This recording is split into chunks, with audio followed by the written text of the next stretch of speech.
पहला पत्र फरवरी 2024। राज्य के उप मुख्यमंत्री और गृह विभाग संभाल रहे विजय शर्मा की शांति पहल के बाद नक्सलियों का पत्र, नए कैंप पर रोक और आदिवासियों की हत्या रोकने पर बातचीत के संकेत।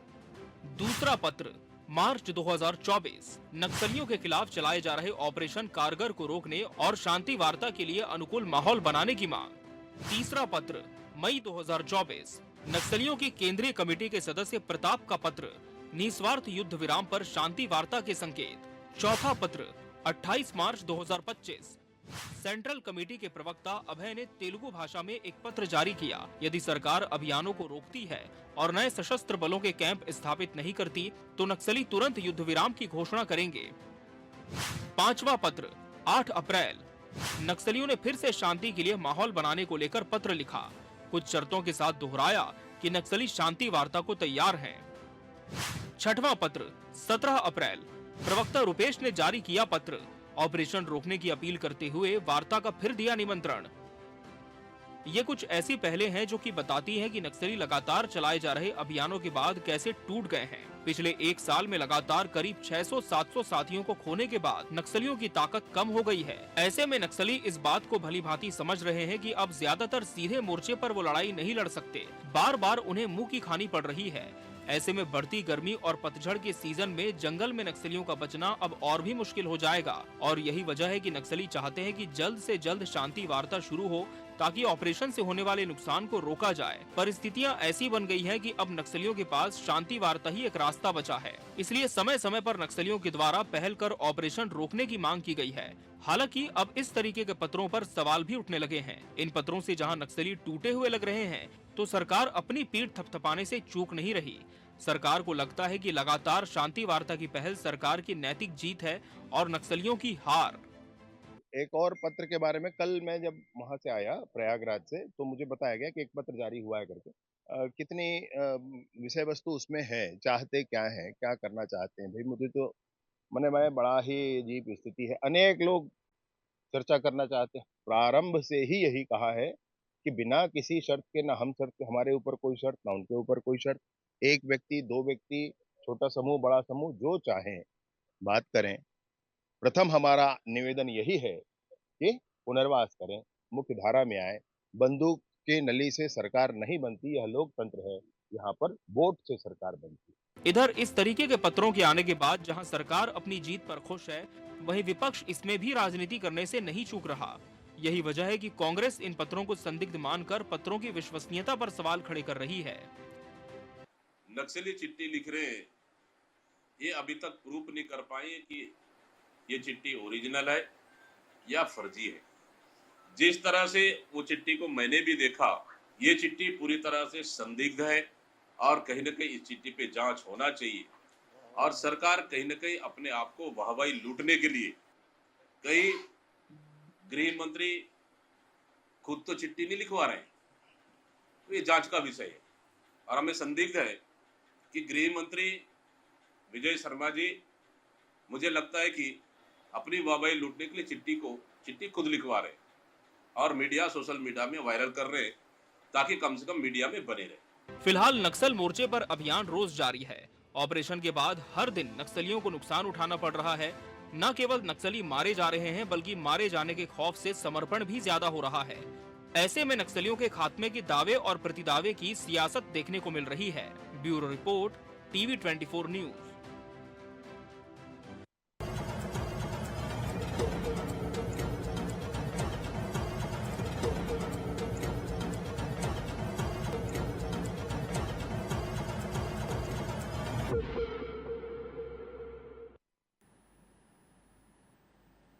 लाल कदम अब शांति की ओर। जी हाँ, लाल कदम जिन्हें आतंक का पर्याय माना जाता था, वो अब बढ़ रहे हैं शांति का बिगुल बजाते हुए। आप देख रहे हैं आज का मुद्दा और मैं हूं मोहन तिवारी। आज इसी मुद्दे पर हम बात करेंगे कि आखिर लाल कदम क्यों बढ़ रहे हैं शांति की ओर, और जब बढ़ रहे हैं तो कांग्रेस को क्यों है इस पर आपत्ति। क्या इसमें कुछ सच्चाई भी है या कोई पीछे कोई साजिश है कि एक तरफ तो शांति की बात की जाए और अपनी जो शक्ति बिखर गई है उसे एकत्र किया जाए, या फिर इस तरीके के शांति के पत्रों के जरिए सरकार अपनी पीठ थपथपाने की कोशिश तो नहीं कर रही। इस तरीके के कई मुद्दे हैं जिस पर आज हम बात करेंगे और जानने की कोशिश करेंगे कि नक्सल मोर्चे पर सरकार आखिर खड़ी कहां पर है। इस पूरी चर्चा को शुरू करेंगे उससे पहले मिल लेते हैं उन मेहमानों से जो इस चर्चा में हमारे साथ रहेंगे। हम बहुत स्वागत करेंगे हमारे साथ इस पूरे मामले में बीजेपी का पक्ष रखने के लिए स्टूडियो में मौजूद हैं के.एस. चौहान जी, बहुत स्वागत करेंगे आपका। इस पूरे मामले में एक तरीके से बस्तर का मर्म हमें समझाने के लिए हमारे साथ जुड़ रहे हैं बस्तर से शुभ्रांशु चौधरी जी, एक्टिविस्ट के रूप में बहुत स्वागत है आपका। और कांग्रेस का पक्ष रखने के लिए हमारे साथ जुड़ेंगे शिव सिंह ठाकुर जी, बहुत स्वागत करेंगे आपका। तो तीनों मेहमान हमारे साथ मौजूद हैं और ये एक चौंकाने वाली घटना है कि जो नक्सली लगातार फोर्स पर हावी हो जाते थे, कुछ महीनों में बार बार वारदात को अंजाम देते थे, उन्होंने पिछले 1 साल में 6 पत्र लिख दिए और पिछले 15 दिन में तो 3 पत्र आ गए। और इन पत्रों का मजमून यही है कि भाई वो चाहते हैं कि शांति वार्ता हो, बातचीत हो, कोई हल निकले। क्यों? क्योंकि फोर्स अब घुस चुकी है उनकी मांद में और लगातार नक्सलियों को हो रहा है नुकसान। एक एक करके प्रतिक्रियाओं का दौर शुरू करते हैं और शांति वार्ता पर क्या स्टैंड है सरकार का वो भी जान लेंगे। पहले बीजेपी का ही पक्ष ले लेते हैं। चौहान जी, ये पत्र लगातार आ रहे हैं, पत्र का जवाब सही ढंग से दिया नहीं जा रहा है ऐसा कहा जा रहा है, इसीलिए उन्हें बार बार समझाना पड़ रहा है कि वो तो बातचीत चाहते हैं। सरकार स्टैंड क्लियर क्यों नहीं कर रही है? क्या चाहती है? बातचीत होना चाहिए कि नहीं होना चाहिए? देखिए, जहाँ तक कि सरकार का स्टैंड है वो डे फर्स्ट से क्लियर है। जब हम सरकार में नहीं भी आए थे तब भी भारतीय जनता पार्टी का जो स्टैंड था वो वही था और पहले भी जब हम विपक्ष में थे तो भी वही था, आज भी वही है कि सभी चीज़ें छोड़ के वो पहले मुख्य धारा में जुड़े और उनके पुनर्वास के लिए उनको उनकी जो रोज़मर्रा की ज़िंदगी को लौटाने के लिए, नॉर्मल करने के लिए जो भी सरकार से जो मदद चाहिए रहेगी तो हम सरकार से वो करवाएंगे, क्यों नहीं करवाएंगे। दूसरी बात, आज कांग्रेस की प्रॉब्लम क्या है तिवारी जी मालूम है? कांग्रेस की प्रॉब्लम ये है कि अभी ये बोल रहे हैं कि ये फर्जी पत्र है। पहले ये बोला करते थे कि फर्जी एनकाउंटर है और उसके बाद 2 दिन के बाद जब नक्सली खुद इसकी जवाबदारी लेते हैं कि हमारे इतने आदमी मारे गए हैं, उसके बाद भूपेश बघेल खुद अपना बयान बदल के ये सभी चीज़ें बोलते थे। ये कांग्रेसी हैं। ये भी बोल सकते हैं कि जो सरेंडर हुए हैं 1071 जो सरेंडर हुए हैं नक्सली और जो गिरफ्तार हुए हैं 1310 और जो मारे गए हैं 347, वो 5 सालों में नहीं मारे गए जितने 15 महीने में मारे गए। ये कांग्रेसी हैं। ये भी बोल सकते हैं कि ये अपने ही आदमियों को सरेंडर करवा रहे हैं, अपने ही आदमियों को भेज के गिरफ्तार करवा रहे हैं, अपने ही आदमियों को मरवा रहे हैं। ये कांग्रेसी हैं और ये इसलिए बोल रहे हैं कि नक्सलवाद पे पूरे 5 साल भूपेश सरकार पूरी नदारद रही, पूरी तरह खामोश रही, पूरी तरह ये जो सरकार है वो गिरी। 15 महीनों में हमने वो काम कर दिया जो 5 सालों में आपने नहीं किया। आज जो नक्सली है, नक्सली की विचारधारा नहीं है कि वो सरेंडर करे, नक्सली की विचारधारा नहीं है कि वो बातचीत करे, लेकिन आज सरकार ने जो उनको घुटने के बल ला के खड़ा कर दिया है।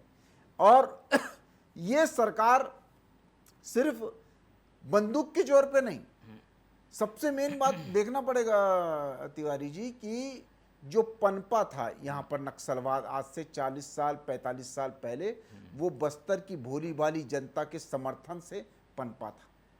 लेकिन आज भी समर्थन है, बस्तर की जनता का ही समर्थन है, लेकिन वो समर्थन हमारे भारतीय जनता पार्टी की सरकार को है। वो समर्थन आज बस्तर की समझदार जनता समर्थन कर रही है। नहीं, लेकिन करेगी क्या सरकार? क्यों नहीं बात करती? जब वो पत्र पे पत्र लिख रहे हैं तो बात क्यों नहीं कर रहे? नहीं, सुनिए, ये कोई युद्ध नहीं है। सबसे पहले ये स्पष्ट हो जाए कि ये कोई युद्ध नहीं है। आप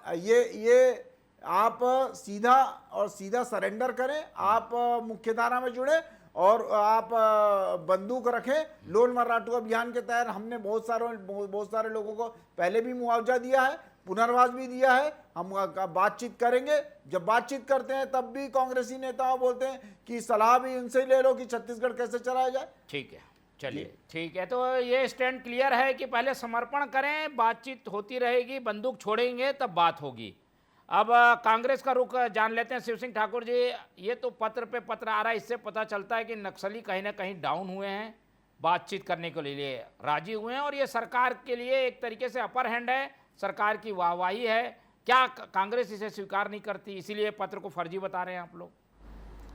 देखिए मोहन जी, कांग्रेस सुरक्षा बल के द्वारा जो नक्सलियों का इनकाउंटर किया जा रहा है, नक्सली हम भी चाहते हैं, कांग्रेस भी चाहती है कि नक्सली समस्या ख़त्म हो, लेकिन साथ साथ जिस प्रकार से नक्सली समस्या पूरी तरीके से ये ख़त्म हो जाएगा, फिर से कभी इसके बाद कभी उठेगा नहीं, इसकी कोई गारंटी जो है ये भारतीय जनता पार्टी की सरकार नहीं दे पा रही। नक्सली विचार जो होता है, नक्सली विचार को मारना जरूरी है। नक्सलियों को मार रहे हैं ठीक है, जो इनकाउंटर हो रहे हैं, दोषी हैं, निर्दोषों को इन लोगों ने जो मारे हैं उसके बदले में, लेकिन नक्सली जो विचारधारा उनकी है, जो इनकी विचार है, उसको ख़त्म करने के लिए कोई प्रयास ही नहीं किया जा रहा है। हमारी भी मांग है कि भाई नक्सली समस्या खत्म होना चाहिए, लेकिन इसके पीछे जिस प्रकार से कुछ आवाज़ें आ रही है, सुनने में आ रहा उद्योगपतियों को ये नक्सली क्यों किया जा रहा है, इसके पीछे उद्योगपतियों, इसका मतलब ये थोड़ी कि नक्सली खत्म ही नहीं करें, उद्योग नक्सली आएंगे। खत्म करना, देखिए मोहन जी, नक्सली हम भी बोल रहे हैं नक्सली खत्म करना है, विकास भी होना जरूरी है, लेकिन इनकी मंशा जो है वो जिस प्रकार से इनकी मंशा साफ नहीं है, ये जनता के हित के लिए, जनता जो वहाँ पे परेशान है, छत्तीसगढ़ की जनता जिस प्रकार से नक्सली समस्या से ग्रस्त थी उस पर नहीं है, ये जो इनका जो मंशा दूसरा है, ये आने वाले दिनों में दिखेगा। लाल कारपेट बिछा रहे हैं जिस टाइप का होता है ना, उस प्रकार से तो कर रहे वहाँ हैं। विकास होना चाहिए, ये भी तो जरूरत है। क्या उद्योग आना गलत है? क्या उद्योग लगेंगे तब तो रोजगार मिलेगा? बिल्कुल लगना चाहिए, लेकिन जिस प्रकार से हम फिर बार बार बोल रहे हैं कि वहाँ की जनता जो चाह रही है उसके हिसाब से हो, बाहर के जो उद्योगपति, कुछ नामचीन उद्योगपतियों के हिसाब से ना हो। और हम भी चाहते हैं कि नक्सल समस्या समाप्त हो। हम जब थे, भूपेश बघेल जी की जो सरकार थी, जब 5 साल नक्सली जो है छत्तीसगढ़ छोड़ के भाग गए थे, पूरे रमन सिंह जी की सरकार में जिस प्रकार से 15 साल में पूरे छत्तीसगढ़ के कई जिलों में फैल गई थी, उसको जब भूपेश बघेल जी की सरकार आई तो मर रहे ना, लेकिन नक्सली अब मर गए। अभी जो नक्सली जो भूपेश जी की सरकार में जिस प्रकार से भूपेश बघेल जी ने छूट दिया था नक्सलियों को, माद में घुस के मारो, फोर्स को पूरी छूट दी थी, नक्सली जो है दुबक गए थे, चले, अब वो बाहर आ रहे हैं, इनके सरकार में बाहर आके फील्ड में इनसे लड़ रहे हैं नक्सली। ये जो हमारे समय में सब घटनाएं बंद हो चुकी थी नक्सली की। चलिए ठीक है, आऊँगा आपके पास, लेकिन एक निष्पक्ष राय सुन लेते हैं शुभ्रांशु जी की भी। शुभ्रांशु जी, जो चर्चा है वो यही है कि भाई ये लगातार 6 पत्र हम गिना रहे हैं, कब कब आए, और एक ही विषय लगता है कि शांति वार्ता हो क्यों नहीं पा रही है, और नक्सली इस तरीके के पत्र लिखकर क्या कोई दबाव बनाना चाहते हैं कि भाई देखो हम तो अच्छे हैं, हम बातचीत करना चाहते हैं, सरकार ही बातचीत नहीं कर रही है। इसके पीछे मंशा क्या दिखाई देती है आपको? देखिए, मंशा कुछ भी हो, मतलब वो कह रहे हैं कि वो बात करना चाहते हैं और आपके प्रस्ताव के जवाब में ही कह रहे हैं। जवाब तो वो विजय शर्मा के पत्र का दे रहे हैं, जो आपने जिक्र किया कि उन्होंने जनवरी 2024 में उन्होंने प्रस्ताव दिया था। तो अब 40 साल या 45 साल से ये समस्या है, उसके सुलझाने के लिए अगर वो 1 महीने के सीज फायर युद्ध विराम की बात कर रहे हैं, 1 महीना बहुत थोड़ा समय होता है। उनकी इच्छा हो, अगर हमको ये समस्या हल करना है, हल वो मिलिट्री रूप से भी हो सकता है, शांतिपूर्ण तरीके से भी हो सकता है। सरकार ने पिछले 15 महीने में मिलिट्री का रास्ता लिया और वो सफल है। उन्होंने माओवादियों पर इतना दबाव डाल दिया है कि वो 6 पत्र लिख रहे हैं। तो अभी 1 महीना का समय उनको देकर कि वो मीटिंग वगैरह कर रहे हैं, जो वो लिख रहे हैं, सरकार को उनसे बातचीत करनी चाहिए और करके इस समस्या के शांतिपूर्ण समाधान का प्रयास करना चाहिए। नहीं, लेकिन जो सरकार कह रही है कि भाई पहले बंदूक तो छोड़ो फिर बात करेंगे, इस बात में कितना दम लगता है? ये तार्किक भी लगती है क्या आपको? मोहन जी, ये तो बिल्कुल हास्यास्पद बात है ना। बीजेपी और कांग्रेस के बीच में बात होनी है तो बीजेपी वाले बोल रहे हैं पहले आप कांग्रेस छोड़ के बीजेपी में आइए तब हम आपसे बात करेंगे। भाई वो एक राजनीतिक लोग, उनकी राजनीति से हम सहमत नहीं हैं, लेकिन वो पहले बदल जाएं उसके बाद हम उनसे बात करेंगे। दुनिया में कहीं ऐसा नहीं होता है। भारत सरकार नागाओं से बात कर रही है, मिजो से बात की, हमारे नरेंद्र मोदी जी जाके यूक्रेन और रूस के बीच में बात कराने की कोशिश कर रहे हैं, गाजा में इजरायली और गाजाओं के बीच में अमेरिका बात कराने की कोशिश कर रहा है। कोई ये नहीं कर रहा है कि आप दोनों पक्ष अस्त्र छोड़ दो, आप हिंदू हो पहले मुसलमान बन जाओ उसके बाद हम बात करेंगे। ये तो बहुत ही हास्यास्पद है और ये डाकू समस्या की तरह बीजेपी इसको ट्रीट कर रही है कि ये कुछ डाकू हैं जो बंदूक छोड़ दें। भाई उनकी राजनीति का हिस्सा बंदूक है, उससे हम सहमत नहीं हैं। उनको उसमें वापस लाना है, पर वो बातचीत से हो सकता है, पर पहले ही आप बंदूक छोड़ दिए। आप बंदूक छोड़ रहे हैं क्या? नहीं, नक्सली भी तो कह रहे हैं कि पुलिस पहले वाले- आप ऑपरेशन रोकिए, कैंप रोकिए, फिर वो बात करेंगे, वो भी शर्त रख रहे हैं ऐसी। अभी नया जो पत्र आया उसमें तो कोई शर्त नहीं है, जी, है ना? 1 माह का तो हाँ। उन्होंने शर्त रखी थी, अब सरकार ने वो नहीं मानी। अभी वो कह रहे हैं कि निशर्त, लेकिन अब जैसे बीजेपी को बात करनी है तो नेताओं को आपस में बात तो करनी पड़ेगी ना। विजय शर्मा जी को अमित शाह से बात करनी पड़ेगी। वही वो कह रहे हैं, रुपेश जो भी हैं वो कह रहे हैं कि हमारे जो सीसी के लोग हैं, जो बड़े नेता हैं, उनसे हमको बात करने के लिए 1 महीने का समय चाहिए। अब 45 साल से जो समस्या है, 1980 में ये समस्या यहाँ पर आई, उसके समाधान के लिए 1 महीने का समय बहुत छोटा समय है। और सरकार यहाँ बड़े भाई के रोल में है, उनको थोड़ा सा उदारता दिखानी चाहिए। आज उनकी ताकत बहुत है, नक्सली बिल्कुल बैकफुट पर हैं। उसके लिए सरकार को हम लोग तो श्रेय दे ही रहे हैं कि 1 साल में या सवा साल में उन्होंने नक्सलियों को बिल्कुल निस्तनाबूद कर दिया है। पर कौन है नक्सली? 99% तो हमारे आदिवासी भाई बहन हैं, और उनको मार के अगर हमें समस्या का समाधान करें ये एक तरीका है, और उनसे बात करके समस्या का समाधान करें वो दूसरा तरीका है। जिसमें कम लोग मरे वो बेहतर तरीका लगता है। तो वो प्रस्ताव अगर दे रहे हैं तो 1 महीने का युद्ध विराम से तो कुछ किसी का नहीं होने वाला है। सरकार अभी अपर हैंड में है, 1 महीने और से ये कुछ पत्र नहीं जो होने है वाला है। उसकी विश्वसनीयता पे भी सवाल उठ रहा है। क्या ये पत्र नक्सलियों की ओर से आया है कि नहीं आया है? कांग्रेस सवाल उठा रही कि भाई ये फर्जी भी हो सकता है। क्या लगता है आपको देख अब के? वो फर्जी है कि नहीं वो तो माओवादी खुद बताएंगे। अब रूपेश का पहले पत्र आया था, उसको तो आपने फर्जी नहीं बोला। अभी नया पत्र वही उसी रूपेश का आया है, उसको आप फर्जी कह रहे हैं। तो कांग्रेस क्यों ये ऐसा कह रही है? क्या उनके पास कोई जानकारी है कि ये फर्जी है? तो वो उसके बारे में बताएं। पर अभी तक जितने पत्र आए हैं, आपने ही कहा कि 6 पत्र आए हैं, तो पिछले 5 अगर फर्जी नहीं थे तो ये 6वां भी फर्जी क्यों होगा? इसका कोई लॉजिक इसका समझ में नहीं आ रहा है मुझे। बिल्कुल। और अब सवाल बीजेपी से ही पूछ लेते हैं, सरकार क्या चाहती है वो एक मंशा के रूप में चौहान जी बता पाएंगे कि ये भी सही लॉजिक है कि भाई वो जिस स्थिति में है बात करने के लिए तैयार हैं, तो आप जिस स्थिति में हैं बात करने के लिए क्यों तैयार नहीं है? और बातचीत हो तब तो रास्ता निकले, शर्तों को लाद देने से ये मामला लिंगाराम हो रहा है। चौहान जी, भारतीय जनता पार्टी का ये स्टैंड है कि हम बिल्कुल बातचीत करेंगे और आपको पुनर्वास के लिए और जो भी आपकी शर्तें हैं या नहीं हैं, जो भी मतलब आप सरेंडर करना चाहते हैं, सशर्त करना चाहते हैं, या आपके परिवार के लिए देखना है, या जो भी है, जो भी उनकी शर्तें होंगी, तो हम उसके लिए बिल्कुल रेडी हैं। लेकिन भारतीय जनता पार्टी की एक ही बात है कि आपको मुख्य धारा के साथ ही जुड़ना पड़ेगा। अगर आप बोलेंगे कि मतलब ये हम मुख्य धारा के साथ भी नहीं जुड़ेंगे और आप हमारे साथ ऐसा समझौता करें, तो ये तो पॉसिबल ही नहीं है।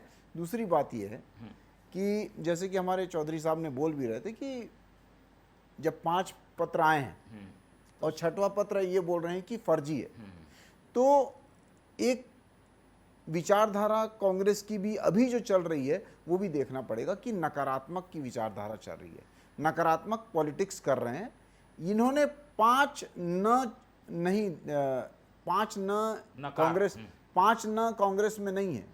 एक तो नेता नहीं है, नीति नहीं है, नियत नहीं है, नेतृत्व नहीं है और नैतिकता नहीं। लेकिन जो 6वां न है, जो नकारात्मक है, वो जरूर है। लेकिन छत्तीसगढ़ की जनता, बस्तर की जनता बहुत ज़्यादा जागरूक हो चुकी है। उसका भी परिणाम मेरे से हमारे चौधरी साहब भी बहुत ज़्यादा इत्तेफाक रखते होंगे कि बस्तर की जनता जब जागरूक हो रही है, इसका भी परिणाम है कि वो असर भी नक्सलियों के ऊपर पड़ रहा है कि उनको सपोर्ट नहीं मिल रहा है। और वो सपोर्ट अगर बस्तर की जनता सपोर्ट कर रही है, आज क्यों ऐसा हो जाता है तिवारी जी कि 12 विधानसभा में आप 11 सीटें हार जाते हैं और 11 पक्ष में जाती है भारतीय जनता पार्टी के, विश्वास जताती है अपना, ठीक है। चलती हुई गोलियों पे भी वो वोट देने जाती है और उसके बाद विश्वास जताती है और उस विश्वास से उस विश्वास का प्रतिसाद भी मिलता है और वो हम करके भी दिखाते हैं कि हमने नेस्तनाबूद नाबूद कर दिया है नक्सलियों को। ये पुनर्गठन की, नक्सलियों के पुनर्गठन की चाल भी हो सकती है। तो सभी चीजें देख के, सोच विचार करके ही भारतीय जनता पार्टी अपने अगले कदम उठाएगी। और ये चर्चा का विषय या ये ओपन करने का भी विषय बाद में होता है। ये अंदर की पॉलिटिक्स भी रहती है, अंदर की जो रणनीति रहती है वो भी रहती है कि हम इनसे कैसे डील करें। ठीक है। और कांग्रेस ऐसे मामले में क्यों राजनीति को पीछे नहीं छोड़ती? हमने कई बार देखा है, रमन सिंह के समय तो महेंद्र कर्मा हर नीति पे सहमत दिखाई देते थे। शिव जी, आप तो नक्सल दंश भी झेल चुके हैं। ऐसे मामलों में कांग्रेस अपनी राजनीतिक जो एक तरीके से प्रतिबद्धता है उससे अलग हटकर समस्या के निदान पर क्यों नहीं साथ आती सरकार के, और सरकार के इस तरीके के अभियान पे सुझाव क्यों नहीं देती?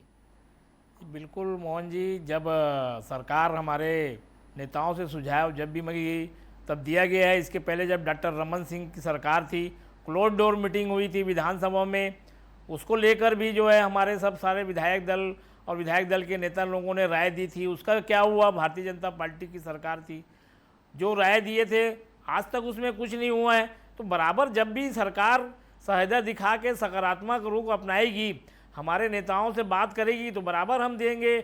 हम भी चाहते हैं कि बस्तर को जो है विकास हो, बस्तर जो है खुशहाल बने, बस्तर में पर्यटक आएँ। जिस प्रकार से छत्तीसगढ़ में जो है हिंदुस्तान के लोग ये सोचते हैं कि छत्तीसगढ़ में जो है एक नक्सली पूरे जो वहाँ, तो अभी साथ क्यों नहीं है? आप लोग तो पत्र पे भी सवाल उठा रहे हैं, उनको बताइए कि भाई चलिए बातचीत हो, कुछ रास्ता निकले, कांग्रेस भी कुछ भूमिका निभाए। ऐसी कुछ स्टैंड क्यों नहीं दिखता कांग्रेस का? भाई जब भी जो है नक्सलियों पर जो इनकाउंटर हुआ है, उनको जो सुरक्षा बलों को हम बधाई देते हैं। बार बार हम बोल रहे हैं आज भी कि सुरक्षा बल जो है बहुत अच्छा काम कर रहे हैं, हम उनको बधाई दे रहे हैं, धन्यवाद दे रहे हैं। लेकिन वहाँ की जो जनता है, वहाँ की जनता का भी जो है ध्यान रखा जाए। जनता से बात, ऐसा प्रतीत नहीं हो रहा है अभी तक कि जनता को, वहाँ के जो जागरूक लोग हैं उनसे बात करना, सरकार उनके बीच में जाए, उनसे चर्चा करे।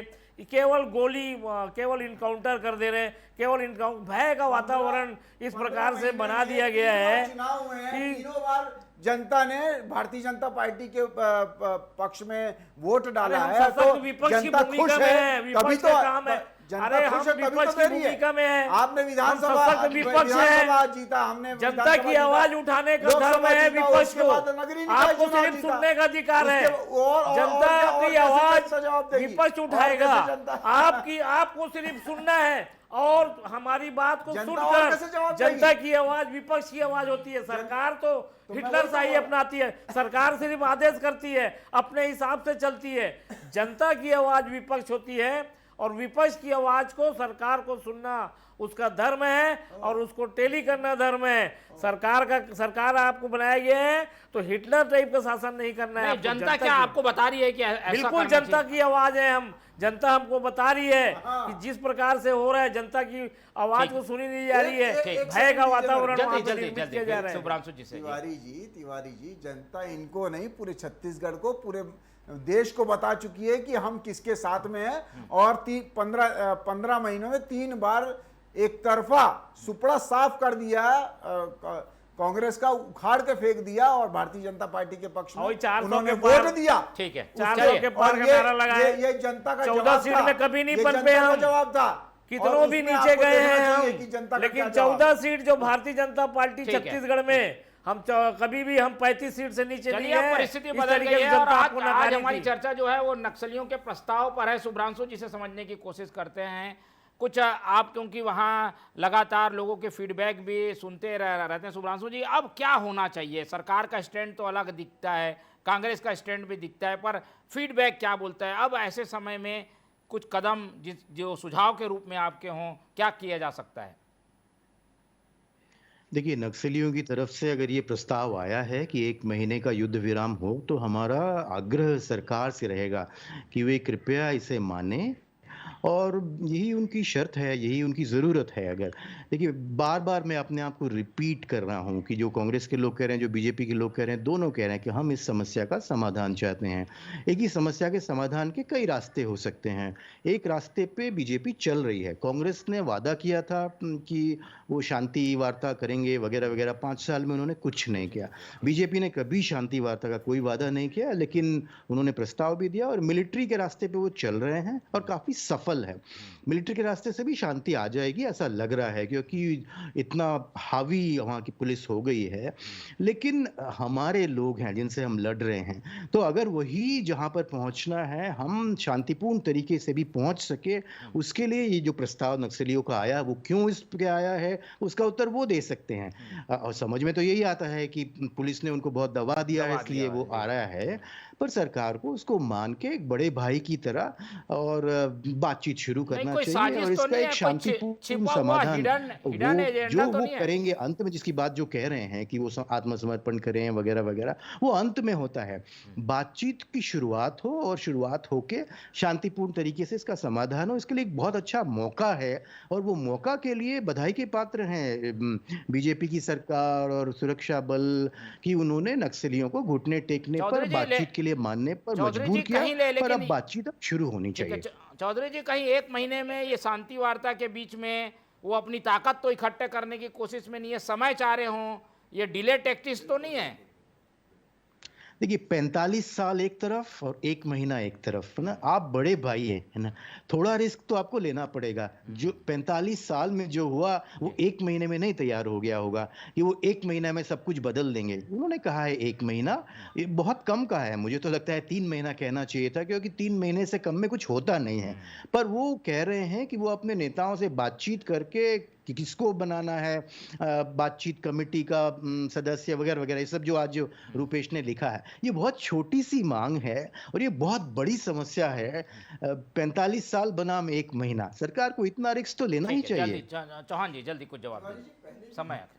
तिवारी जी, पहले भी ये देखा गया है कि ऐसे नक्सलवाद जो है वो पुनर्गठन के लिए ये इस टाइप की शांति वार्ता का प्रयास करते हैं और इन केन प्रकारेण भारतीय जनता पार्टी नक्सलवाद को खत्म करना चाहती है और उसके लिए कोई भी रणनीति अपनानी नहीं, पड़े पर वो विश्वास रणनीति तो कुछ तो कहीं पर एक जगह पर ठहरना पड़ेगा, विश्वास करना भी पड़ेगा, तभी शांति की बात हो सकेगी, क्योंकि दोनों तरफ से कुछ ना कुछ चीजें छोड़नी पड़ती है, तब वार्ता हो पाती है। इसी उम्मीद के साथ इस चर्चा को ही खत्म करते हैं। इस पूरी चर्चा में हमारे साथ शिव सिंह ठाकुर जी जुड़े, उनका बहुत धन्यवाद। KS चौहान जी जुड़े, उनका धन्यवाद। और शुभ्रांशु जी ने अपना कीमती समय दिया, उनका भी बहुत बहुत धन्यवाद।